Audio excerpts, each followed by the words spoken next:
Bonjour mes chers abonnés, aujourd'hui nous allons travailler sur un nouveau thème, toujours dans le chapitre des relations avec l'administration fiscale.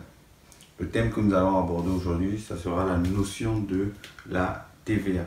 Mais avant de débuter ce thème, je vais essayer de faire juste un tout petit rappel par rapport à la notion que nous avons abordée dans la vidéo précédente. Alors, le chapitre c'était les relations avec l'administration fiscale. Avec l'administration fiscale. Ça, c'est le thème que nous avons abordé dans la vidéo précédente. Alors, qu'est-ce que nous avons dit dans cette vidéo? Nous avons abordé le thème de forme juridique. De forme juridique ou de statut juridique. Nous avons abordé également le thème de régime fiscal et le thème de régime d'imposition. Alors, la forme juridique. Qu'est-ce que nous avons dit? Nous avons dit que la forme juridique, c'était l'élément qui permettait de déterminer le régime fiscal et le régime d'imposition de la société. Donc, permet de détermine le régime fiscal et le régime d'imposition. Et le régime d'imposition de la société. On a deux thèmes ici. On a le régime fiscal et le régime d'imposition. Donc c'est grâce à la forme juridique que nous arrivons à connaître ces deux notions. Et qu'est-ce que nous avons dit? Nous avons dit également qu'il existait plusieurs types de formes juridiques qui étaient regroupées en deux catégories. On avait dit qu'on pouvait retrouver les sociétés de personnes. Les sociétés de personnes. Et les sociétés de capitaux. Alors, juste en guise de rappel, les sociétés de personnes, ce sont des sociétés dans lesquelles l'élément le plus important, c'est la personne. C'est la personne qui est le plus important. Ce n'est pas l'argent, ce n'est pas les capitaux que nous apportons. C'est la personne qui est le plus important. Par exemple, dans une société familiale, on a besoin que cette société soit constituée par les membres de la famille. Uniquement par les membres de la famille. S'il y a quelqu'un extérieur à la famille, malgré le fait qu'il a suffisamment d'argent, lorsqu'il entre dans cette société, on ne parlera plus de société familiale. Donc, la société de personnes, c'est une société qui est caractérisée par un lien reposant sur la personne.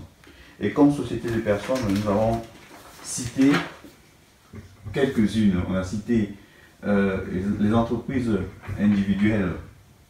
Nous avons cité les entreprises individuelles à responsabilité limitée. Nous avons cité l'entreprise unipersonnelle à responsabilité limitée. Nous avons cité les sociétés en nom collectif, les sociétés en commandite simple. Et nous avons également cité les sociétés civiles, que ce soit les sociétés civiles immobilières ou les sociétés civiles professionnelles. Voilà quelques-unes des sociétés de personnes que nous avons citées. Et là, nous avons également la catégorie des sociétés de capitaux. Qu'est-ce que c'est?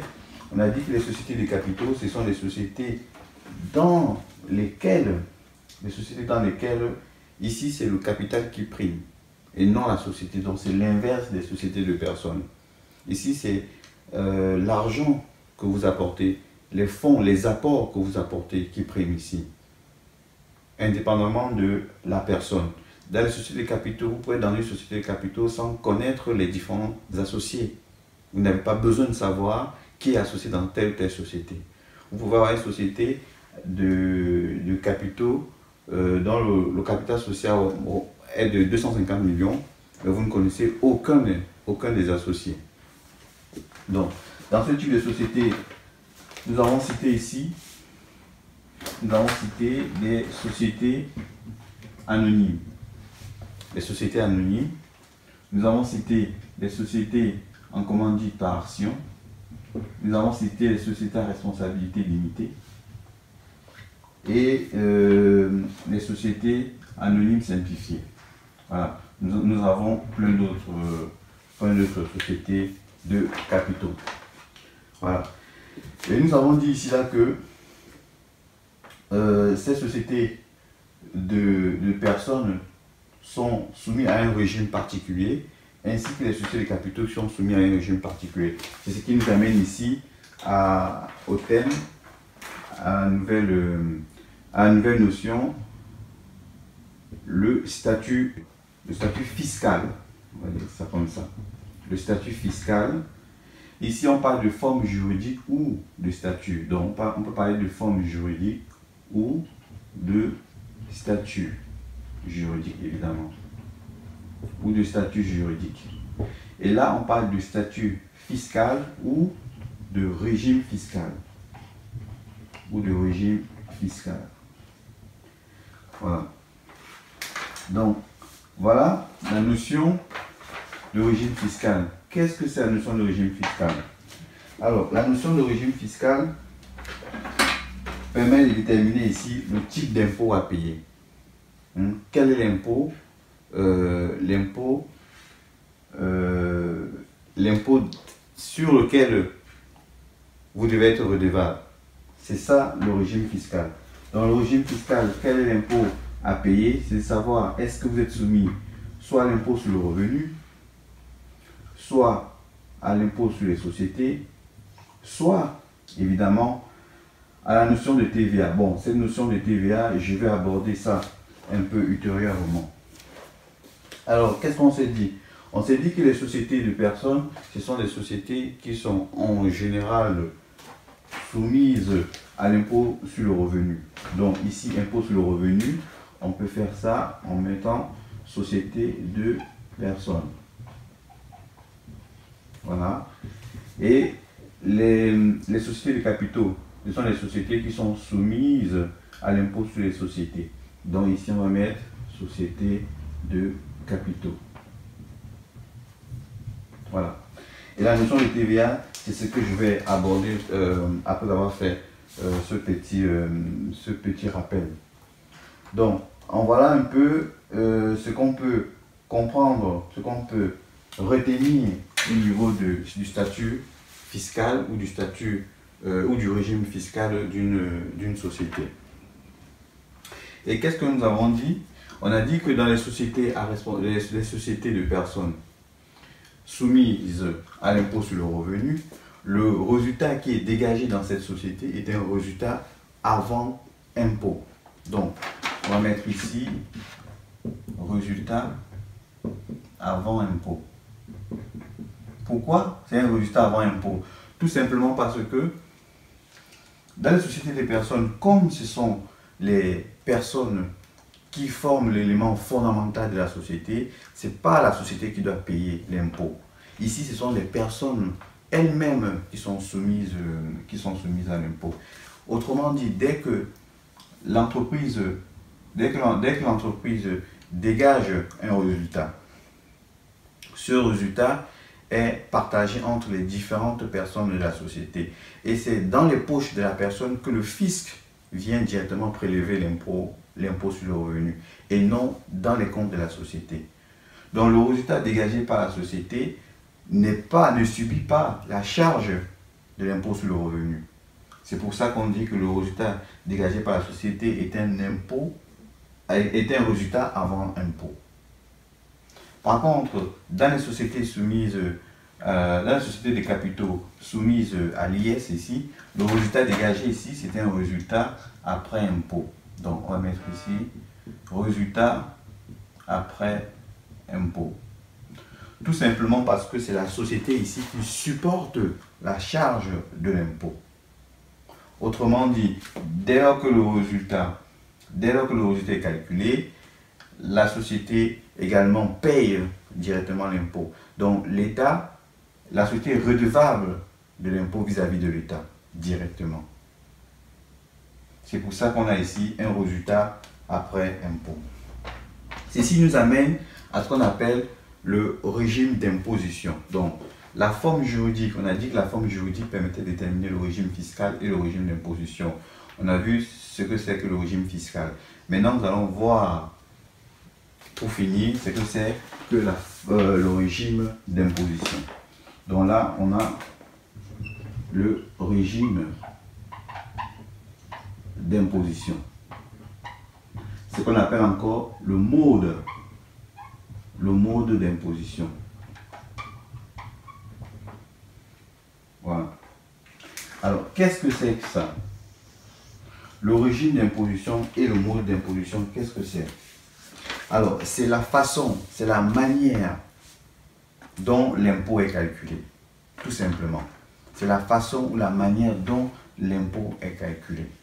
Alors, l'impôt ici, c'est quoi? Soit c'est l'impôt sur le revenu, soit c'est l'impôt sur les sociétés. Comment on calcule ça? Donc, on distingue deux grands régimes d'imposition. On a le régime du micro et le régime du réel. Ça peut être du réel normal ou du réel simplifié. Donc, ici, on a le régime du micro et le régime du réel. Comment ça fonctionne, ces deux régimes? Comment ça fonctionne?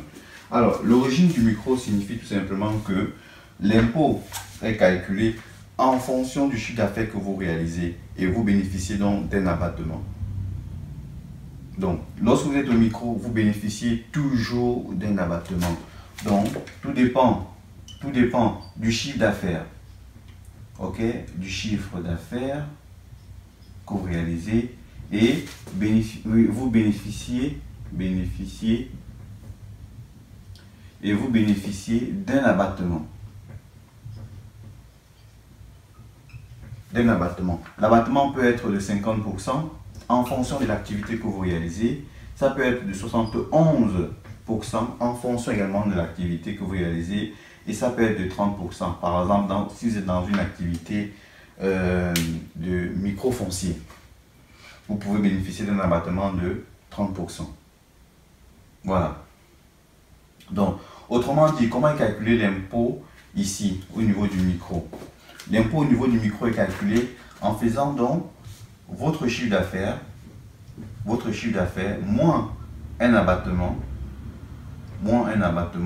et il vous reste un net. Là, le net là, si vous êtes soumis ici à l'impôt sur le revenu, ce net là doit être additionné à l'ensemble des bénéfices ou bien des bénéfices catégoriels. Ok? À l'ensemble des bénéfices catégoriels. Je vous ai dit dans la dernière vidéo que pour calculer l'impôt sur le revenu, on a 9 revenus catégoriels. 9 revenus catégoriels. On a quoi? Dans les 9 revenus catégoriels, on a par exemple les bénéfices industriels et commerciaux, les bénéfices non commerciaux, les bénéfices agricoles. On a ensuite les revenus des capitaux mobiliers, les revenus des dirigeants d'entreprises. On a aussi les plus-values mobilières et immobilières, les plus-values, et on a aussi les moins-values aussi. Les moins-values qui sont pris en compte dans la catégorie des bénéfices, des revenus catégoriels. Donc c'est l'ensemble de ces 9 revenus catégoriels qui sont pris en compte pour calculer l'impôt sur le revenu. Donc, autrement dit, lorsque je veux calculer mon impôt, il faudrait que je sache est-ce que je suis dans le régime du micro ou dans le régime du réel. Dans le régime du réel, ça se calcule différemment. Dans le régime du micro, on a dit c'est chiffre d'affaires moins abattement pour le net. Et le net, on ajoute à l'ensemble des revenus catégoriels. Dans le régime du réel, comment ça se calcule? Dans le régime du réel, qu'est-ce qu'on fait lorsqu'on est au réel? C'est tout simple. On fait donc produit moins charge. Voilà. Quand vous faites produit moins charge, là vous avez ici votre résultat. Et dès que vous avez le résultat, donc ici on va mettre est égal au résultat. Ici, dès que vous avez le résultat, si vous êtes soumis à l'impôt sur le revenu, évidemment, ce résultat est donc additionné à l'ensemble de vos revenus catégoriels, à l'ensemble des 9 revenus catégoriels. Si vous êtes soumis à l'impôt sur les sociétés, évidemment, c'est le résultat qui est taxé directement. C'est le résultat qui est taxé directement.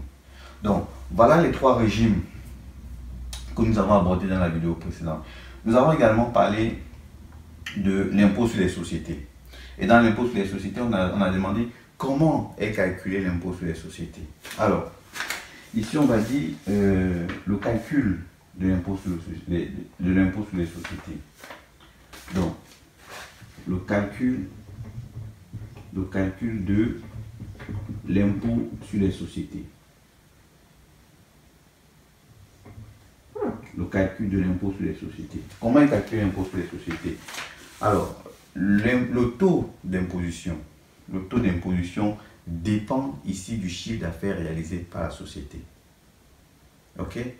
Je dis bien le taux d'imposition dépend du chiffre d'affaires réalisé par la société. Pour une société qui réalise un chiffre d'affaires inférieur, à 250 millions d'euros, quel est le taux d'imposition? Le taux d'imposition est de 28%. Sur les bénéfices dont l'exercice est ouvert, sur les bénéfices dont l'exercice est ouvert au 1er janvier 2020. Donc, si l'exercice est ouvert au 1er janvier 2020 et que votre chiffre d'affaires est inférieur à 250 millions d'euros, le taux d'IS est de 28%. Ok? Si le chiffre d'affaires est inférieur à 250 millions d'euros, vous pouvez également avoir un taux d'imposition de 26,5% sur les bénéfices dont l'exercice est ouvert au 1er janvier 2021. Et enfin, vous pouvez avoir un taux d'imposition de 25% sur les bénéfices dont l'exercice est ouvert au 1er janvier 2022. Voilà. Au 1er janvier 2022. Donc, voilà les 3 taux d'imposition qu'il faut retenir. 28% pour l'exercice ouvert au 1er janvier 2020. 26,50 pour l'exercice ouvert en 2021 et 25% pour l'exercice ouvert en 2022. Et vous voyez ici que entre 28 et 26,50, on a une perte de 1,50 chaque année. Donc en 2020, le taux d'imposition d'IS a baissé de 1,50. Et pareil en 2022, le taux d'imposition baissera également de 1,50, parce qu'on quitte de 26,50 en 2021 à 25% en 2022. Alors, là, c'est quand le chiffre d'affaires est inférieur à 250 millions. Maintenant, si le chiffre d'affaires, dans le cas où le chiffre d'affaires est supérieur à 250 millions d'euros, quel est le taux d'imposition? Alors, le taux d'imposition, dans ce cas, il est de 28%. Alors, le taux d'imposition, dans ce cas, il est de 28% sur les bénéfices qui n'excèdent pas 500 000 euros. Donc, sur les bénéfices inférieurs ou égaux à 500 000 euros. Donc, j'applique les 28% dans l'intervalle 0 exclu à 500 000 euros fermés des bénéfices. Donc il faudra que le bénéfice appartienne à cet intervalle. Et je peux également appliquer 31% sur l'intervalle exclu de 500 000 euros à plus l'infini. Voilà. Et ça, c'est si l'exercice est ouvert dès 2020. Ok? Dès l'exercice 2020. Donc, si le chiffre d'affaires est supérieur ou égal à 250 millions d'euros, le taux d'imposition d'IS est de 28% sur la partie des bénéfices inférieurs ou égal à 500 000 euros, ou de 31% sur la partie des bénéfices supérieurs à 500 000 euros. Autrement dit, si je réalise un bénéfice de 800 000 euros, j'aurai donc, dans mon calcul, je vais effacer ici, si j'ai un bénéfice de 800 000 euros, j'aurai 28% pour calculer l'IS. J'aurai donc IS au taux de 28% qui sera égal à 500 000 multiplié par 28%. Et j'aurai également l'IS au taux de 31% qui sera égal à 800 000 moins 500 000 multiplié par 31%. Autrement dit, 800 moins 500, ça me fait 300. Voilà, donc ça me fait 300 000 multiplié par 31%. Donc voilà mon taux d'imposition. Dans le cas où, et ça c'est à partir de 2020, ça c'est l'exercice 2020, mais dès l'exercice 2021, pour tout exercice ouvert à partir de 2021, si mon chiffre d'affaires est supérieur à 250 millions d'euros, le taux d'IS est au final de 27,5%. Ok? 27,5% sur la totalité, je précise bien, sur la totalité du bénéfice. Voilà, sur la totalité du bénéfice. Si je prends mon exemple de tout à l'heure, de 800 000 euros, et que je suis en 2021, l'IS sera égal à, alors je passe un peu là, l'IS sera égal à 800 000 multiplié par 27,50%. Voilà, ça c'est l'IS 2021, pour l'exercice ouvert dès 2021. Donc, en voilà les trois notions que nous avons vues dans la vidéo précédente.